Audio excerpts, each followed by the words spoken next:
It is Wednesday, Parshas V'Eschanan Ches Menachem Ov, Tovshim Pai Vov, and it's July 22nd, 2026. My name is Gershy Schwarcz, and I'm your host with the news of the last 24 hours on Edge. Your daily report of the news of the last 24 hours, powered by Yiddish 24, provided to you by The Click. The program for Tisha B'Av will follow soon. Available only exclusively on Yiddish24.com, on my page, on Edge news page. Okay, today's sponsors are HomeFinish, Kosher, Skinny Shot, the Business Sink Workshop, and Halo 2 High Functioning Water.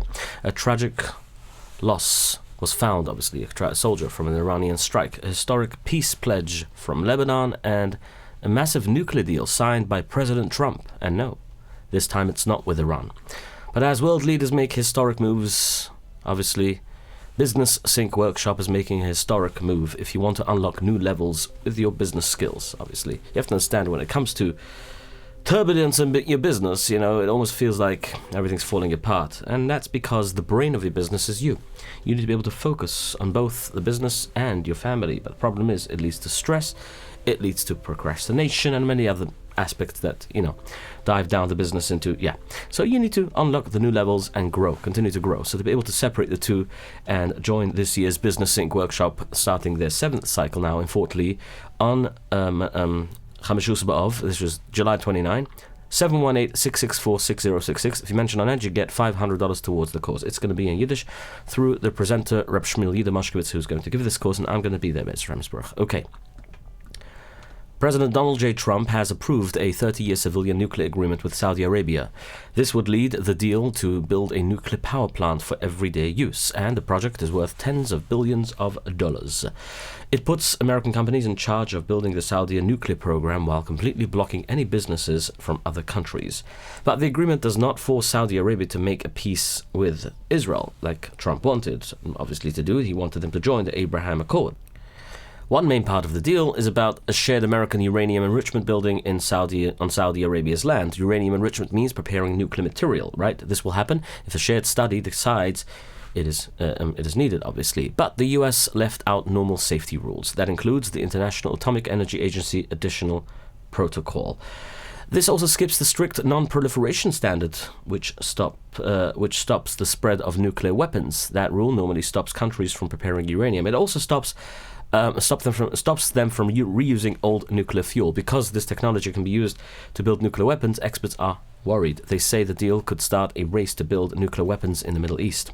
But Trump is pushing ahead. His administration will send the agreement to Congress in the coming days, and lawmakers will then have about 90 days to approve or vote against it.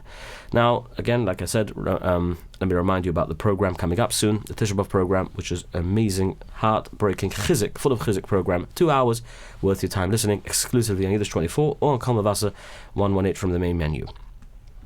We have an update on the Iranian missile strike that targeted an American military base in Jordan. The U.S. soldier who was missing is now confirmed dead. The Pentagon says Sergeant Rampasad was killed in a battle. She was a young girl, I think she was 21 years old.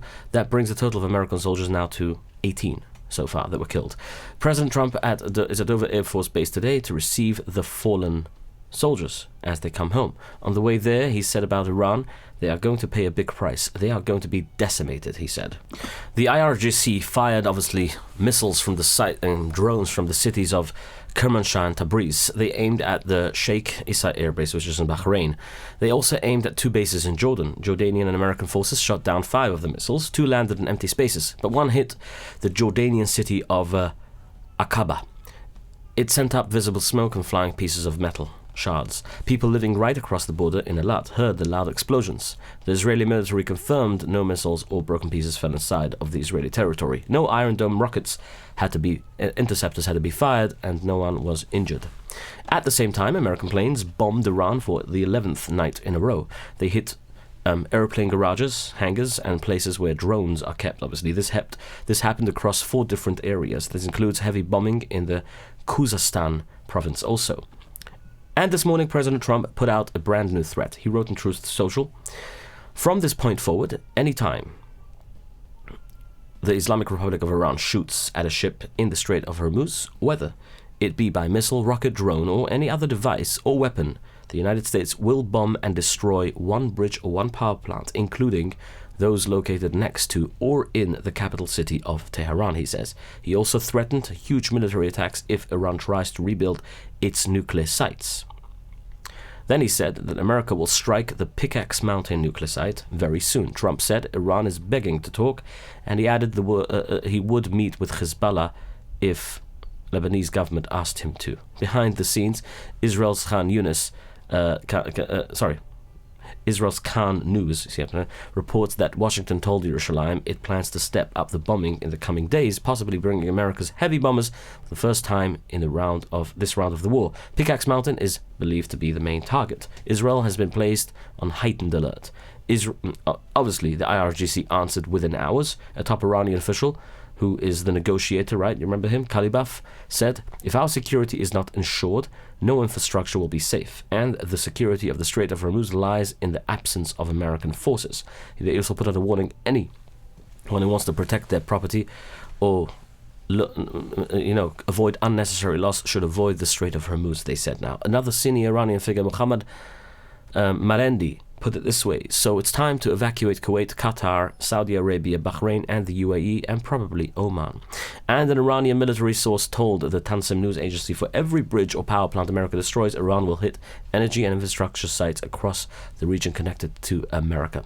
As for the peace talks, Secretary of State Marco Rubio said that the United States is still willing to negotiate, but only if Iran keeps its promises. But he warned that Tehran is not serious. He also said the demands over the Strait of Hormuz create a dangerous problem. Deputy White House Chief of Staff Stephen Miller said the continued fighting will completely destroy Iran's money system. He said it will also destroy their ability to fight a war. And the news site Axios reported that President Trump has reached this decision point we told you about. Two roads left. Take the ceasefire deal that reopens the strait, or launch a full military campaign together with Israel to force the regime to give in. His officials say the choice comes in the next few days. But Iran is not the only one having money troubles. The fighting has already cost the US about $37.5 billion. Because of this, Pentagon is quickly running out of money. Secretary of War Pete Hegseth asked lawmakers for $1.5 trillion to prepare for the future threats. Protesters interrupted the hearing, which turned into arguments over the war plans. Senator Peters told Hegseth, quote, "You, sir, are the failure." Lebanese President Joseph Aoun met with President Trump at the White House yesterday. Aoun said his country will stop fighting with Israel forever. Trump then praised Aoun's leadership and announced that American airlines can fly straight to Lebanon for the first time in decades. Now Trump wants Lebanon to join the Abraham Accords and sign a peace deal with Israel. This is on top of the ongoing pilot zones in Lebanon, which Israeli soldiers have left, so the Lebanese army can actually take control, but the Israeli military remains active in areas that are still threatened by Hezbollah. Out of these zones is a closed security area in an area called Zatar al-Sharqiya. A short fight broke out in the area yesterday when Lebanese soldiers drove a construction truck past agreed borders. Israeli troops fired warning shots into the air, forcing the Lebanese soldiers to pull back. No one was hurt, and the Israeli military warned the Lebanese army to stay inside their allowed areas. Let's talk about your shades. Beautiful shades in a house. It's a completion. So you can get nice, beautiful shades from the top leading brand in the industry, HomeFinish. Run by 100% Heimishing allowed, hassle-free service. Customers come back for the price, stay for the service, never come back for the quality, because their quality lasts forever. HomeFinish services Muncie, Monroe, upstate in the entire region of New York, and you can ask them about New Jersey as well. Call them today on 845-372-6613. Again, the number is 845-372-6613. Say on Edge, and you get 5 to 10% discount on your order. All right, now, a major investigation reveals that Hamas spent years building a secret network in Europe. They are planning a large series of terror attacks, obviously. What's more troubling is the fact that they are trying to copy the October 7th massacre. They are specifically targeting Israeli, Jewish, and Western sites. In 2025, police across the European Union made 486 terror-related arrests. Most of those arrests were tied directly to Islamic terrorists, obviously. Spain has arrested the highest number of arrests has made the highest number of arrests in Europe, locking up a total of 100 suspects connected to the Islamic terror groups this year alone. European countries, speaking of them, are now buying Israeli air defense systems. Ironically, they want to protect their skies from Russian drones. This war has forced major airports to close many, many times due to Russian threats, obviously, as you can imagine. Over in Britain, the country has a new foreign minister now with a new prime minister in town. His name is Ed Miliband. He is Jewish. Miliband says his parents were refugees from the Nazis, and that their experience shaped his political views. He has a long record of speaking against anti-Semitism, but he has also taken positions that strongly criticize Israel. Let's talk about Halo. Halo is water. Now, I know that most of you are going to fast today, those who haven't yet started the fast, obviously, but those who are fasting, too late for you, I'm joking. But no, it's not too late, because after the fast, you want to also fast on water that has electrolytes, and specifically good-tasting water. So Halo 2 high-functioning water, available in most grocery stores. I've heard some told me that they haven't found it, probably because it ran out, but they're very, very highly distributed all over the every single grocery supermarket. Halo 2 high-functioning water. Just remember the name. Know that this is the water you want to buy. It's very, very beneficial for your body. It protects you from viruses and Kol Mevaser. So, it's good water to drink before a fast and after a fast, especially. Back in New York, Monday afternoon, a man in a Con Edison jacket, electricity company jacket, and a mask rang the doorbell of a Jewish home. The father answered through the ring camera from a few blocks away and told him to leave. Instead, the man forced his way in with a gun and attacked the mother and her child. Through the camera, the father heard the screams coming from inside his own house. He ran home, wrestled the gun out of the intruder's hands, and knocked him to the ground unconscious. The family escaped and called police. But before officers arrived, the attacker woke up again, grabbed his gun and some stolen valuables, and ran, blood streaming down his face, his bright yellow jacket turning red as he went. One of the things he grabbed was a cell phone, and it was broadcasting his location in real time. Crown Heights Shomrim followed the signal all the way into Brownsville and spotted him there, ditching the jacket and changing his clothes to disappear. One volunteer quietly kept his eyes on him. Another flagged down police. Officers moved in and arrested him right away. Police recovered the gun and everything he stole. And under his hat they found the cuts from his fight with the father. Over in Washington, the House just now passed a temporary spending bill by a handful of votes to keep the government open past October, pushing the real budget fight until after the November elections, with the Senate set to vote on its own version before the August break. Homeland Security just revealed that over 35,000 non-citizens were registered to vote in New Jersey. The governor and New Jersey officials blamed a computer mistake that wrongly put about 6,600 non-citizens on their voter list. However, claims released with the Homeland Security data argue that 35,000 is just the number of people who got caught. The predicted number is, well, much higher than that, they say. Trump posted about this on Truth Social, saying 35,152 is the new number just released by Homeland Security of non-citizens registered to vote in New Jersey.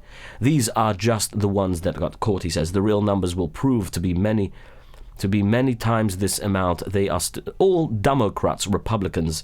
Get smart and straighten out our crooked election system. Pass the Save America Act, he says. Here in New York, Mayor Zohran Mamdani backed down from his threat to arrest Prime Minister Benjamin Netanyahu. For days, he claimed his people were looking for a way to grab Netanyahu at the UN gathering in September on the World Court's arrest warrant, the ICC. Last night, he put out a 2-minute video and admitted himself, "It is clear that we do not have the independent legal authority to enforce this warrant." But he did not stop there. In the same video, he demanded that the federal government join the World Court, the ICC, and carry out the arrest itself, and called Netanyahu a war criminal again and declared the genocide, and saying how he's torturing, he says Benjamin, torturing and killing mothers and children in Gaza. Didn't mention once the Hamas October 7th massacre, obviously. Benjamin Netanyahu, he said, is not welcome in New York City. He spent 2 minutes blaming Israel for everything in Gaza and never once said the word Hamas. The reaction was furious, obviously, from Jewish groups, from lawmakers in both parties. Congressman Randy Fine answered the mayor with 5 words: "You are a Muslim terrorist." Fetterman said, "Go collect garbage, fix some potholes, and really fix the homeless problem in your city." Netanyahu is still expected, obviously, to show in New York City this September for the UN gathering. YS Capital Group 718. Kosher Skinny Shot. Kosher Skinny Shot is 845-456-8924. Again, the number is 845-456-8924 for a better life, a better chance at your life, a better shot at your life. You know, you never know. You go take a Zempic and all the other things, and you don't know where you're going. You're alone.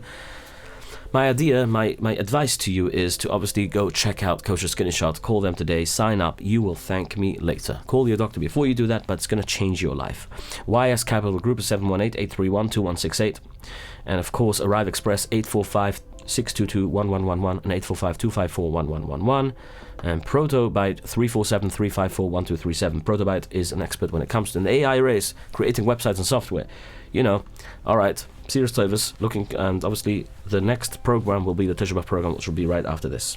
Your daily report of the news of the last 24 hours, powered by Yiddish 24, provided to you by The Click.